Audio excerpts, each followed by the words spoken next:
Hello, everybody. Happy New Year's Eve. This is the longest I've went since coming back in 2017 for my channel. I came back on April 23rd. This is the longest I've gone without making a video since April 23rd. I believe it's been 7 or 8 days, but here I am. I want to give 18 predictions for 2018, so buckle in and jump right to it. So the first three I have are related to U.S. soccer. Number one, I believe that U.S. soccer will have a better 2018 than many of its fans expect. There's a lot of air of uncertainty after the national team failing to qualify for the World Cup, but I'm optimistic. I think we're going to get some positive results and some friendlies later this year against teams who did qualify. The match against Portugal that we played back in November with interim manager David Sarachan showed a lot of promise. I think this year you're going to see a lot of young players from the under-20s come up, and you're going to see a lot of experimental lineups and sort of a changing of the old guard. So it's going to be very much a transitional year for U.S. soccer. I think it's going to be brighter than many people are expecting. It's going to be very bittersweet because you're going to see the team change, but the team is not going to be in the World Cup. And that's the part that's going to hurt the most. But I think that it's not doom and gloom for U.S. soccer. There's still a lot of rebuilding to do. But I think the end of 2018, U.S. soccer fans will be able to look back and be more content with how the year unfolded than how 2017 unfolded, save for the Gold Cup championship. Number two, it's managerial changes. I believe that Tab Ramos will become the permanent manager of the U.S. men's national team. I think he will do it by February or March, April at the latest. He is the current manager of the U.S. men's under-20 national team. I think this is a job that he's wanted. It's his dream job. He's always wanted to take this position. I think he will replace Dave Sarachan after the U.S. soccer president elections. And I think he's honestly, right now, as far as transitioning, as I said, he's the best option that U.S. soccer have. Because I think down the road, the U.S. is probably going to seek to get a foreign coach to give it more experience and to change the way, the style that the U.S. plays. But I think for the time being, short-term wise, Tab Ramos is exactly the kind of guy that the U.S. needs. He's very familiar with the team. He's very good technical director as well. I think that he would be able to continue that influx of young talent into the side from the under-17s and from the under-20s and sort of bring balance to the national side. So I'm pretty optimistic about that. And the final point, number three, on U.S. soccer is, this is one that is sort of negative, it's sort of pessimistic. I do think a corporate establishment candidate will win the U.S. soccer presidency. I think it'll be either Kathy Carter or Carlos Cordero. And they're sort of insiders. I don't think they're going to bring a lot of change to U.S. soccer. But the good thing is, change that comes to U.S. soccer isn't just at who is the head of it. It's all levels of the ladder. I don't think they're really going to make a big impact to whoever does win the U.S. soccer presidency. And I do think it's going to be somebody who is not the best option, unfortunately. But I don't think it will cloud the fact that the U.S. will have a better 2018, in my opinion. So let's move on. Number four, we're moving on to the Champions League. Champions League. Number four, Zinedine Zidane will stay with Real Madrid after they exit in the Champions League round of 16. He will be able to lean back on the reason of, well, we lost to PSG, the team that will probably go on to win the whole thing, or at least stand a very good chance of doing so. And as long as Real Madrid keep the margin of loss across two legs respectable, I don't see why Zinedine Zidane would be kicked out, because he would have lost to a superior Paris Saint-Germain side. So I think Zidane will stay at the helm of Real Madrid's managerial position. But number five, who I think will be gone by the end of the season, is Jose Mourinho for Manchester United. I think that he will get them to the quarterfinals because I think they play Porto in the round of 16. Correct me if I'm wrong. I think he will get Manchester United to the quarterfinals of the Champions League. But I think what's going to sink him is, I think Manchester United is going to finish lower on the Premier League table than where they are now. I think they're going to finish around anywhere between 4th and 6th because it's not looking good for them right now. He's not been having a good year so far. He's taking a lot of heat, a lot of criticism. He's under fire. And I think that what's going to happen is when they get to the quarterfinals of the Champions League, they will be unceremoniously dumped out by whoever they play. They will lose in emphatic fashion, and it's going to cost Jose Mourinho his job. Number 6, Paris Saint-Germain will not win the Champions League, but they will finish in the semifinals where they will be eliminated by Pep Guardiola's Manchester City. Number 7, speaking of English clubs, this is a great year for English football because you have 5 clubs in the round of 16, and I think 4 of those 5 clubs will get to the quarterfinals. They are Man City, as mentioned, Man United, as mentioned, Liverpool, and Tottenham Hotspur, who I think will slightly upset Juventus. The only one that will not go through is Antonio Conte's Chelsea, who will lose to Barcelona.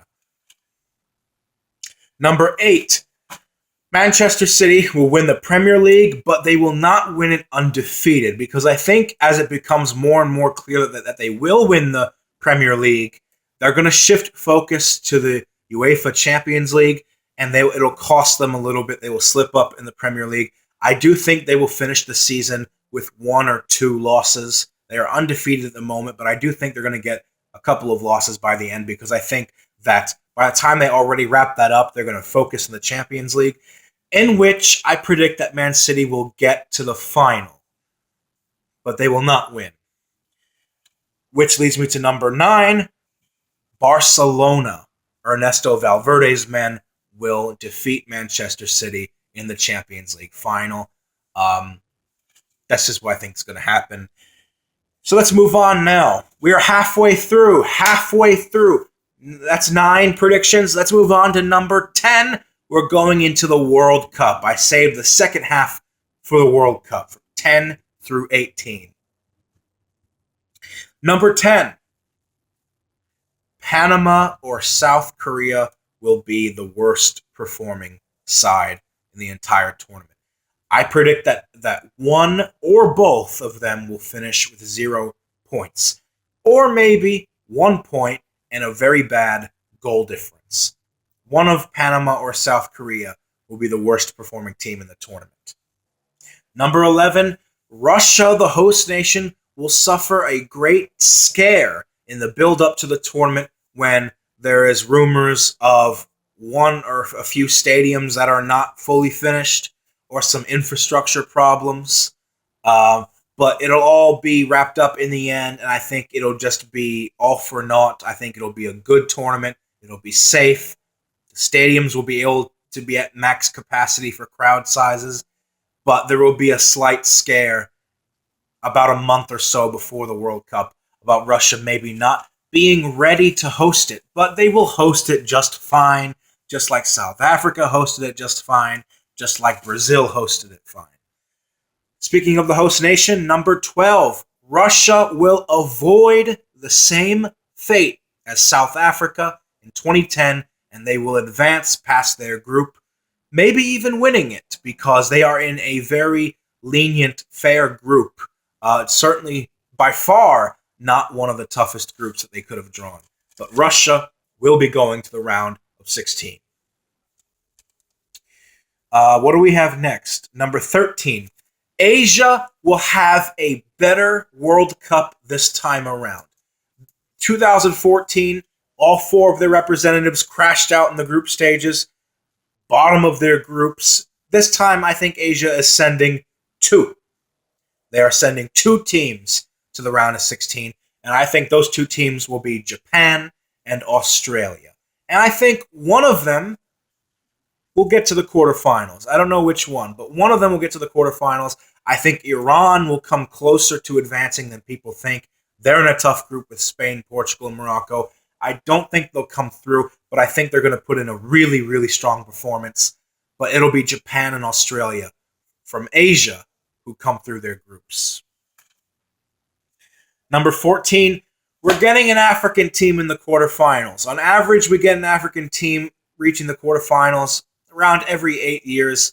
We're getting one here again. It's going to be Nigeria, fulfilling the lost promise of the Super Eagles generation from 94 and 98. Nigeria will be the African representative in the quarterfinals. Number 15. I said earlier about English clubs doing well. Well, I think it's going to be a good year for English football as a whole because I think, hear me out, I think having the Spanish style of play coming to the Premier League with all these Spanish managers and all these players in the Premier League who play for the national team in England, getting that experience, and the fact that Pep Guardiola has offered Gareth Southgate some help to prepare England for the World Cup, I think that's going to be a great thing for England. And England will have some of that Spanish style of play slowly but surely leak into their national team as it already has been in the Premier League. I'm picking England. It is time for England again to go deep into a major international tournament. They have not done it since 1990 when they got to the semifinals. England, you're going to the semifinals of the World Cup. Semifinal, not quarterfinals. England will get to the semifinals of the World Cup, and Harry Kane will be one of the 3 breakout stars of the tournament. Number 16, Neymar will be the Golden Boot winner of the World Cup. He will score at least 6 goals, maybe more, to win the Golden Boot for Brazil.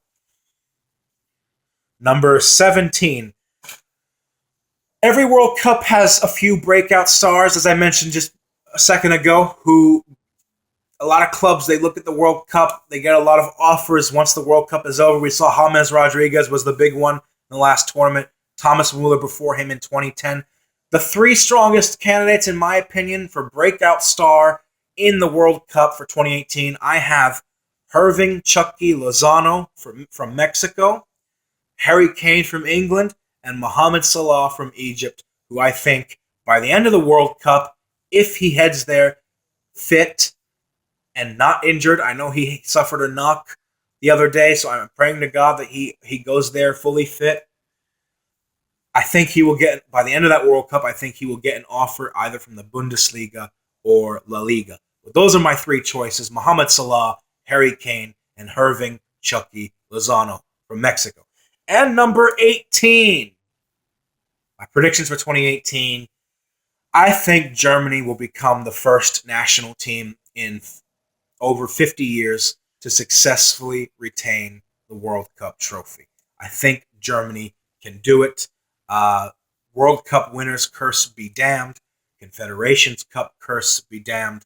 I look at this German side. They've already broke superstition before with European championships. I think they can be stopped, but for now, I think Germany is going to repeat. Germany is going to retain the trophy. So those are my 18 predictions for World Soccer in 2018. Leave a comment below, like, subscribe. What are some of your predictions for World Soccer in general in 2018? I look forward to reading your comments. Hopefully I see you later today or tomorrow, God willing.